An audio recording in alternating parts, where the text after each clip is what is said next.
Thank you, everyone, for tuning into this podcast episode of Trending Echoes, happening right here in the beautiful city of Dubai, specifically at COP28 at the Expo City.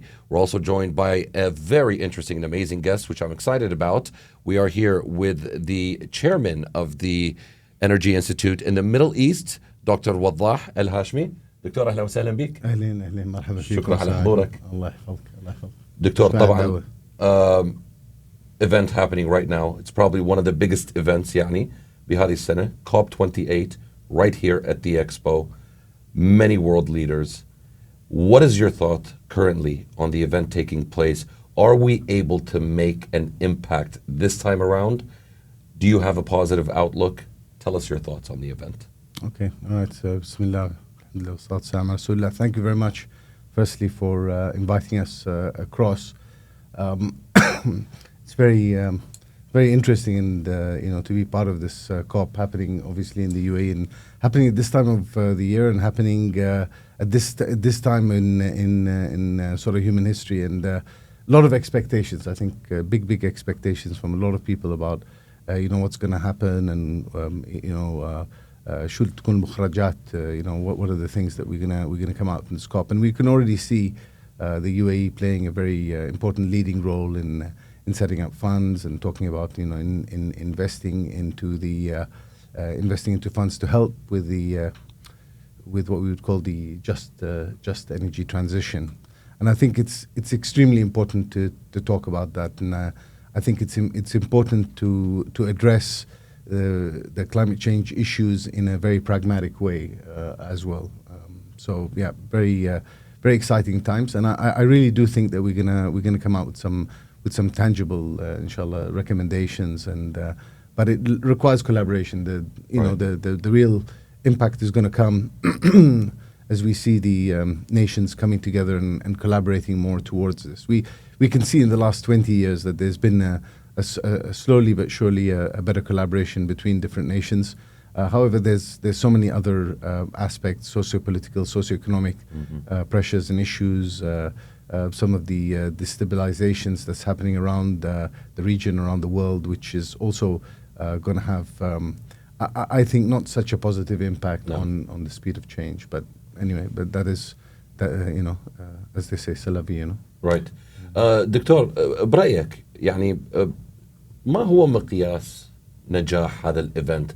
Or in other words, how can we actually measure the success? What are the benchmarks, or what are the elements that we can put in place to say whether this event is successful, or how can we gauge the impact that the event actually has? برأيك الشخصي يعني. Well, it's not an easy thing to measure success.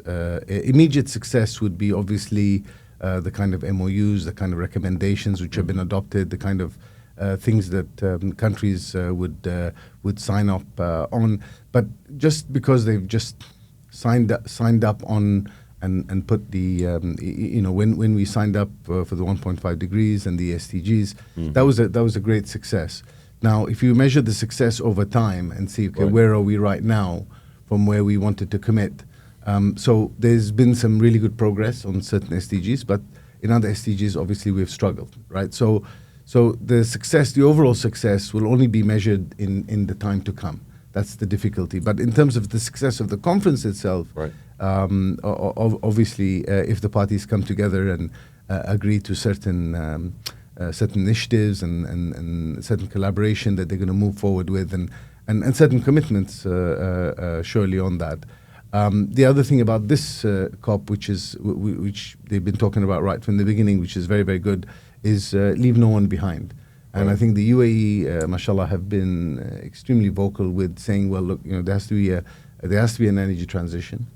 They lead the energy transition, even though as a nation we are obviously very highly dependent on fossil fuels, but at the same time there is so much investment, so much research, so much collaboration around the world, so much investment not only in the UAE but around the world that the UAE is doing with regards to the energy transition. So that's one thing. The second thing is that the UAE has always been, mashallah, very, very collaborative in its approach, taking, pushing forward and whatever, and trying to help, trying to be the first mover, even though a small state in the greater scheme of things in this world. but still their contributions are always very, very positive. The contributions are always very, very big in terms of the magnitude, the money they're willing to put forward to push things forward. But really, I think what is very, very important, I think, you asked about success. I think success is going to be very dependent on if you don't leave no man behind, right? Sure. So I think the just transition is not only an energy transition, but a just transition which is required. We have a lot of countries around the world, they're feeling the pinch of climate change. They might not have the resources, they might not have the technology, they might have not the knowledge to be able to go through this transition effectively. The countries around the world, the developed states, states like emerging economies, big emerging economies, including the GCC and the UAE, of course, should try to help them move forward. And I think they're going to do that. I'm very, very positive about, only in the first couple of days, subhanAllah, there's been some fantastic things coming through. Inshallah. Now, Doctor, not to get political, but you're talking about certain states that don't have necessarily the resources to be able to combat this. But you can look at a country like the United States, for example, which is probably one of the biggest emitters in the world, yet within the contribution, I think the financial contribution in the past couple of days, they were one of the least who contributed in terms of, I think, something like 17 million compared to 100 million from the UAE, 100 million from Germany, 76 million, I think, from Japan. Given that the US is one of the biggest emitters, why do you think that is? That they're not actually contributing? Because I understand when we talk about states that are struggling with the resources, but we're talking about the United States here. What do you think the reason is behind that? I don't know really. I haven't looked much into it. I was actually quite surprised when I heard what they how much they contributed with. Before the COP, there's a lot of discussions which sort of take place.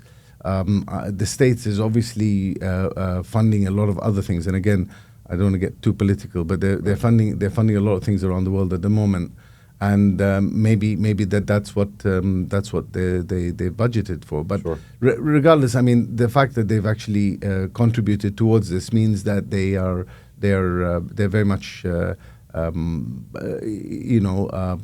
gonna commit and sort of are supporting this whole move forward. I know that the states also have, and in a way rightly so, have said that, look, all countries have to contribute. It's not only the big countries in the world that have to always contribute. Everybody should contribute and give whatever they can. Of course, you've got countries, in Latin America, in the Africas, and Southeast Asia and stuff like that may not have the same kind of resources in order, so they need to be supported. And in this just transition, the whole world is trying to move towards dealing with the climate change issues, and certain countries in the world.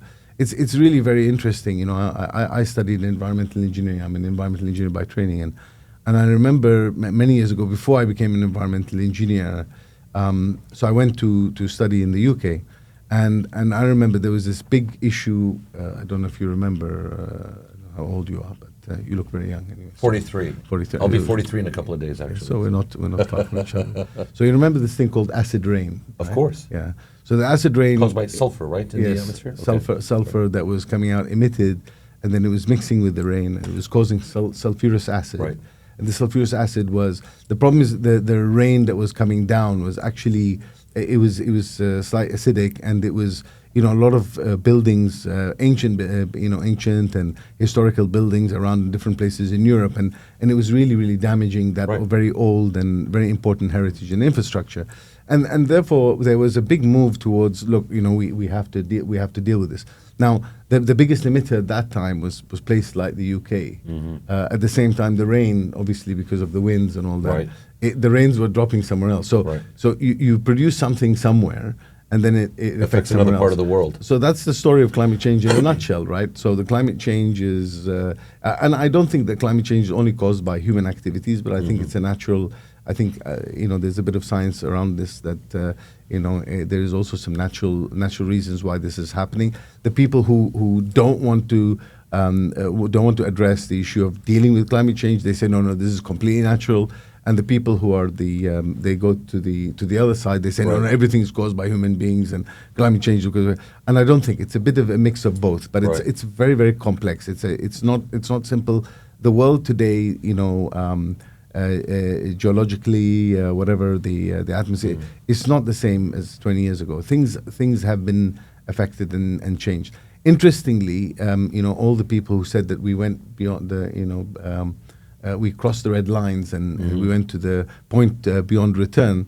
During COVID, you remember, right? Of course. So we saw the satellite pictures in February and March of 2020, and we saw amazing. All the skies are cleared up. There were places in India where you could actually see the Himalayas, and they were never seen from that point for like 20 years because of the smog and because of the pollution.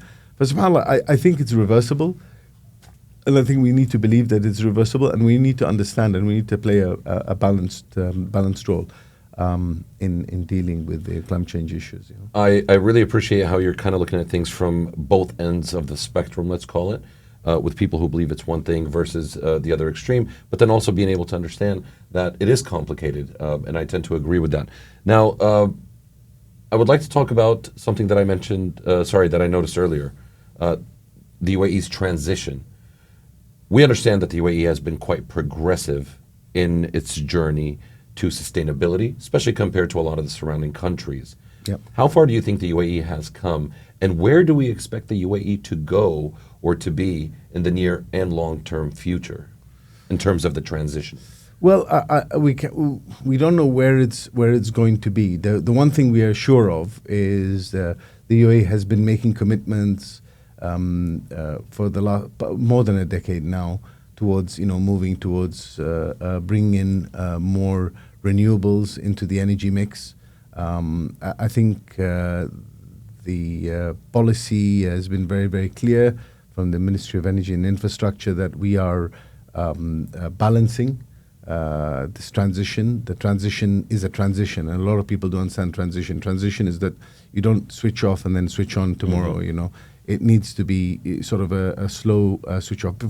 For many, many reasons, we have a lot of infrastructure which needs to be utilized, and these are big investments that need to be realized. The value needs to be realized.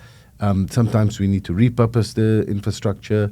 I'm going to be talking in about half an hour on talking about greening jobs and about how do we repurpose, how do we reskill people, how do we bring in and use the skills and capacity. I mean, if you're running an oil company or you're running a renewables energy company, you still need the finance people, you still need the marketing people, you still need the operational people. Sure. Maybe the skills are slightly different, but in many ways it's very, very similar.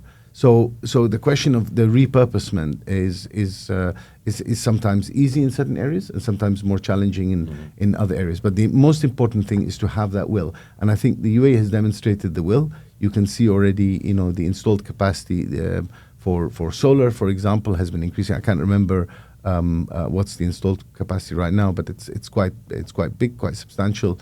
The percentage for renewables.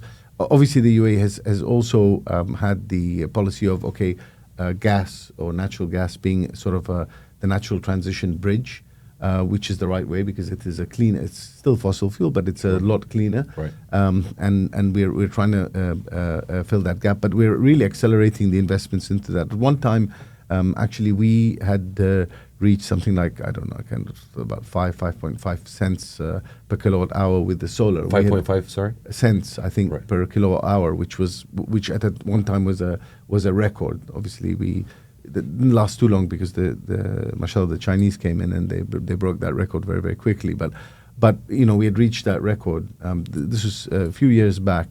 So the idea of not only just building solar installations just for the sake of saying, we have a solar plant. No, really, I mean, it's part of the energy mix. Energy security, is a very, very important thing, and the UAE, like any other country, has to look at energy security as well. Absolutely. So it's greatly appreciated the way that I think we have a very balanced and a very pragmatic approach towards energy management here in the UAE, and that's also coming out in terms of the positive I understand that you're also going to be talking at a session that we have, along with Trends, about the barometer that you got, Energy Barometer, UAE's Energy Barometer. Am I saying that correctly? Yes. Okay. Can you tell us a little bit more about that project? What is it exactly?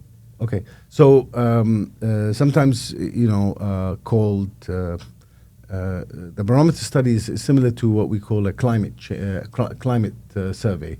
Climate survey is to really try to understand where people's minds are at the moment. The Energy Barometer is something that we have been using in the Energy Institute in the UK for the last 10, 15 years. What it does is every year we actually ask all the energy professionals within the membership. The Energy Institute is an institute which is more than 100 years old. Sure. It's one of the oldest energy institutes in the world. It is incorporated by Royal Charter. That means that you become a chartered engineer, chartered environmentalist, chartered energy manager through the Energy Institute. So the Energy Institute had started this barometer many years ago, as I said. And every year just to check because then in the UK the Energy Institute being a non-government organization, membership organization, would then be able to help the government understand where the minds of all these professional energy specialists sits. What is very interesting, and we will be speaking about this on Monday when we officially launch the report. Monday, which is after tomorrow, right, here at COP28, very kindly hosted by Masdar, and they'll be talking about the kind of change. If I give you some key insights really Absolutely. into the study, so we have probably about 5 key points. One of them is the majority of participants fear climate change poses a greater threat to the way of life in the UAE 2050 compared to elsewhere in the world, with rising temperatures and shorter winters that create harsher working conditions cited by these biggest concerns. So that's one thing. The second thing, the pace of global transition to low carbon accelerates. They also identify risks to the UAE's economy associated with the dependence on obviously fossil fuel markets and higher than average sort of energy consumption intensity, because we are seeing great growth. And great growth needs to be supported by greater capacity, right? Sure. To be able Absolutely. to fuel that kind of growth. There is confidence, however, in the prospects of meeting the targets designed to counter these risks, right? So more than 60% of respondents expect the UAE to meet or exceed the 2030 emissions reduction goal and cut that by about 40%. A similar proportion believes that the UAE will meet or exceed the 2050 energy diversification goal, so 50% of the total energy coming from renewables, including that includes nuclear, of course. The UAE is seen as well-funded to make the necessary investments to clean energy, including financing renewable energy and low-carbon hydrogen. Though there are calls for greater clarity around obviously policies, regulations, and market mechanisms required for that. And finally, energy efficiency is singled out as an opportunity area that needs the most focus and investment in the UAE, with particular reference to demand management. So we have to really and the demand management is covered in many areas. Of course, it's the education, the awareness, and people consumption trends, the way that they address this, the way that we encourage the utility companies and the government policies sort of encourage people to become more efficient in the way that they use energy. Energy is very heavily related to water, because in this country we 90+% of our water comes from desalination. Yes. So there's important aspects of that. So, but management in air conditioning, water consumption, desalination, as well as less carbon intensive production, the use of oil and gas. So all these issues. So these are some of the key insights into what the report has. But the report has a lot of details and depth into where are the areas where they see some of these respondents felt that there was any greater confidence in solar, where they see we've got hydroelectric now in Hatta, which was a nice it's a very, very nice interesting project, but how much scalability is possible and things like that. So there is some skepticism, but overall I think it was very, very good. I think a very insightful report, and I think it'll be very, very useful once people can use that in the area of research. And the report or the results of this report, or I'm assuming it's like a survey almost, was performed where? On what sort of audience or geographic location? Okay, so Are these UAE residents, in other words? yes, mainly people who are working within the UAE, Right. who are members of the Energy Institute or associate members. The Energy Institute has more than about 21,000 members around the world. Okay. There's obviously a much smaller proportion who are working here, probably around I'd say about 10-12% of them work within the UAE and the GCC.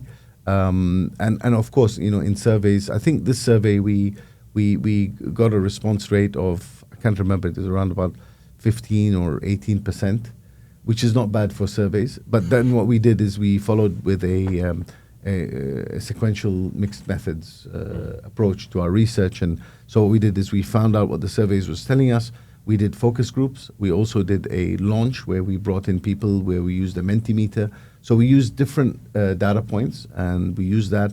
And then finally, what we did is we did some interviews with around about, I think, 12 or 14 quite senior energy energy specialists to try to rationalize what the survey results and all the focus group results were coming in. So quite an interesting, academic exercise. I don't know if you can get a PhD for it, but I can tell you, because being a researcher myself, we really did follow some really rigorous methods of getting some really good data. And so I think it's going to be very, very useful, as I said, and it's the only one of its kind. Right. That's the most important thing as well. Yeah. Right.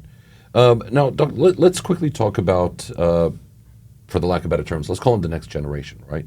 The youth.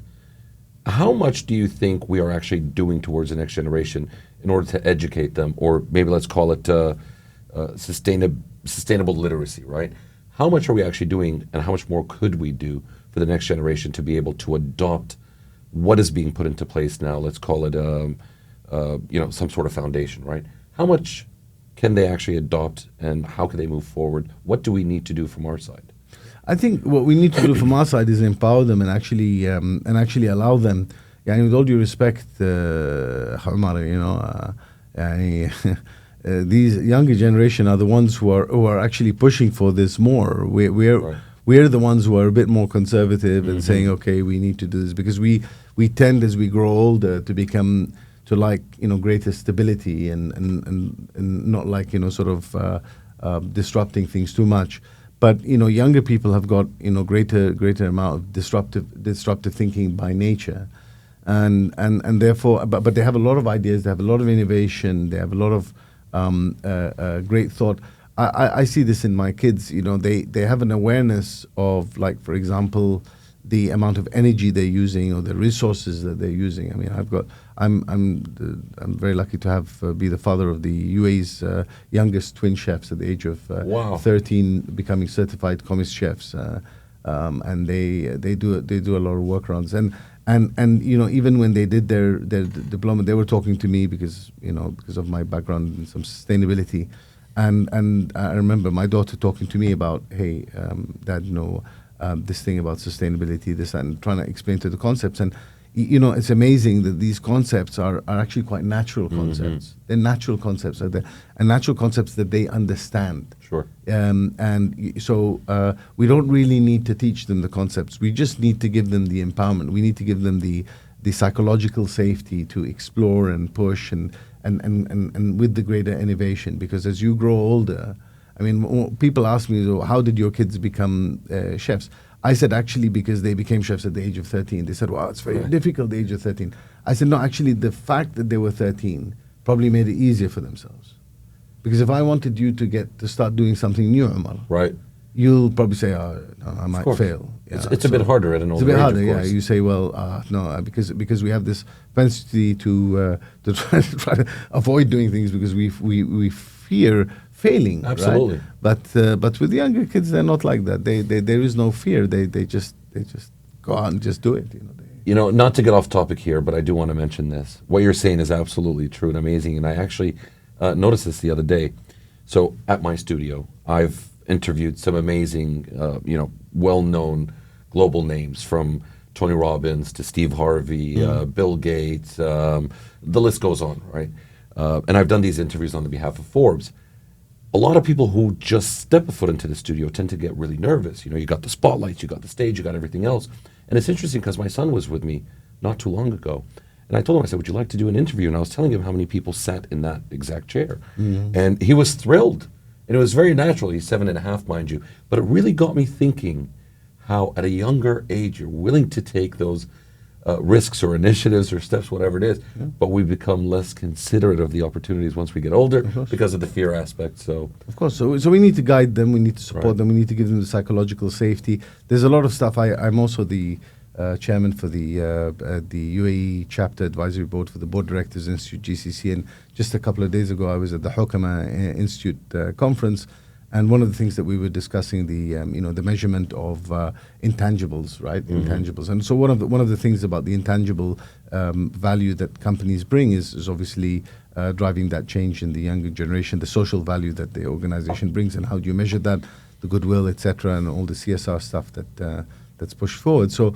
And I said, you know, to really in terms of measuring the intangibles, one of the things is that, you know, you as a big organization, you might think that you're great and you're big and you're a good paymaster and stuff like that, but a lot of young people won't want to work with you, because they just think, hey, listen, man, the values that I have are different, and they're willing to do that, which is very different to what was happening before. So there's a very, very big challenge. So the question was put, how, you know, do we need to incorporate younger board directors into the board? Because the board, who are all these, you know, typically, you know, sort of older 50 plus white men, you know, the typical stereotype. Yeah, it's typical stereotype, and I've got a golf handicap of around about par 15, minus 15 or something like that, you know, and these guys, you know, sort of make decisions for companies on a strategy which is going to have, you know, 5 to 10 years forward. And you're driving the strategy of something with another bunch of people, so younger bunch of people. So there's a big argument to bring in ideas at least, and bring in the thoughts and engage with younger people. So I think yeah, of course, part of the solution is to bring in younger people. And two things before we wrap it up. Number one, obviously, very glad and thankful for the trends for, you know, allowing this platform, you know, being able to give us all a voice. To be able to send a message out there. So two things. Number one, what is it that you would like to share with the audience? Anything it could be. And number two, what are Dr. Waddah's expectations or hopes in simple bullet point format from COP28 here in the UAE? Okay. Well, let me also say that I'm very honored and to be moderating a session, inshallah, in the Atlantic Council Trends event, which is happening on Tuesday, I think Tuesday the 5th, I believe. Yeah, 5th and 6th you know, I'm very happy to be part of that. It's going to be a panel, I think, about energy transition and stuff like that. I'm really interested in moderating that and hearing and learning from my fellow panelists. I think in terms of, I think your first question was, what message would you like to share? I think the message is be positive. I think we have to remain positive. I think there's a lot of things which are happening around in the world at the moment. The world is becoming very, very complex. There's so many things happening around, but I think we have to, as humanity, have hope in the way forward. I think, and I'll give you just one very simple example. In the past, we had this big problem called the ozone layer, and we had a big hole in the ozone layer. I think we that problem hasn't 100% gone away, but it really has. It could have been much, much worse. We took action as humanity, and we said, okay, we're not going to use CFCs anymore. We're going to get rid of things that were really destroying the ozone layer. We put our minds together. We did it, and humanity was able to reverse something. So it's when people tell me, oh well, no, it's just you know, we've got to the point of no return. No, I think, of course, you know. There are certain things which we've polluted a lot of rivers, but now we can work on the technology to clean all that up. Right. So that brings us to the last point on COP, and where I feel that COP's going. I think COP this time is going to come up with some really tangible and very pragmatic solutions moving forward. Now, again, we go back to what you asked me how do we measure success? I won't know. We'll have to measure it in about 5 years' time. But we have to be committed. We have to be positive, and we have to work together. Not equally, because different countries have got different things. Some countries have got very good resources. Some countries have got very good technology. Some people have got very good manpower. Some countries have got big land masses or natural resources. I think we have to work together equitably rather than equally and say, well, states has to pay 100, we have to pay 100. No, it doesn't work that way. I think we all have to give with whatever we can. Sure. But we have to work together collaboratively, and we have to remember that there's only one Earth, and we all have to live on it. So absolutely. Now it's. I know we're supposed to wrap things up, but I'm really enjoying this conversation with you, and I want to ask one last question. In fact, yes, sir. I've seen a comedian. I mean, he's a comedian. Maybe we shouldn't take it too serious, but it really was eye-opening when you're talking about we only have one Earth. A lot of people say we cross a point of no return, and it's interesting because this comedian said that. If people believe that we can actually, first of all, the question I want to ask, based on what the comedian said, is, what are we trying to fix here, or what are we trying to protect? Are we trying to protect Mother Earth, or are we trying to protect ourselves as humanity? Because his joke was, a lot of people are delusional, thinking that we need to protect the planet, because the planet has been here for 4.5 billion years, and probably will be here for a lot longer than that. The planet has always managed to wipe us out if it wanted to, fix itself, and stand around. So really, is it the planet that we're trying to protect, or is it humanity we're trying to protect? And how much truth do you think there is to his joke of, we can't really do anything to harm the planet? What are your thoughts on that? Yeah, no, of course. I sort of agree with the cynicism. So, so I was at an event a couple of days ago with the board directors, and there was one of the directors, the members, had asked someone from the IFRS, the International Financial Reporting System, and then he was saying, but the Europeans and are always talking about this and the just transition or whatever, and then they don't want the Africans doing this, they don't want them, and this is going to affect people's lives and the quality of lives and stuff like that. And at the end, the CEO of the BDI said to me, "Oh, I was surprised that you didn't give a comment." I said, "No, I didn't. I don't give a comment, on this." I said, "Yeah, I kind of agree with this point of view, but I also agree with the fact that we've got to do something. We've got to change something." So it's not, you got to have a very balanced approach. I've got a very, very balanced approach towards everything. I don't like swinging from side to side. And but the issue is, I told him, just as a joke, I said to him, one of the ways I can develop a fund that you only one industry, and you're not going to need any other industry, and you'll have so much money, you'll have surplus money, that you're going to be able to take that money and spend it on other things as well, besides for dealing with climate change issues and the 17 SDGs and then some, Right. And he said, "Yeah, really? What's that?" I said, "Every time any country drops a bomb, right? They should offset. They should offset with buying carbon. So they should then buy the carbon, put it into a fund, right? And that fund, and then let's see how big that fund is going to be in a year's time." Wow! Right? Yeah. So and I think and I said in terms of the S1, S2, kind of emissions, also the weapon manufacturers, the countries behind the weapon, all of them should also do their bit and pay for offsetting that carbon. Absolutely. So then we can continue with these wars and blow things up and keep on because every time you throw bombs around the world. I mean, there's a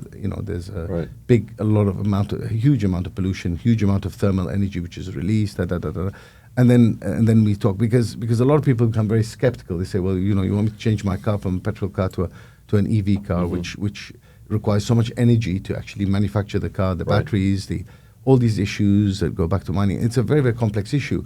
And then you say, well, we continue to do these. So we could do all this with industry, but at the same time, the biggest industry and then probably the most profitable industry, regrettably, in the world is obviously the arms industry. And so I'm not being cynical. I'm just saying it's a nice idea, Yeah. And I'm interested how much, if we offset those, by the same standards and offset the carbon there, how much money, and we just had a fund, a fund dealt with the UN. Right. And then every time you drop a bomb, you sort of had to pay some carbon credits. I think we'd be... There's got to be a way to billions, somehow measure that.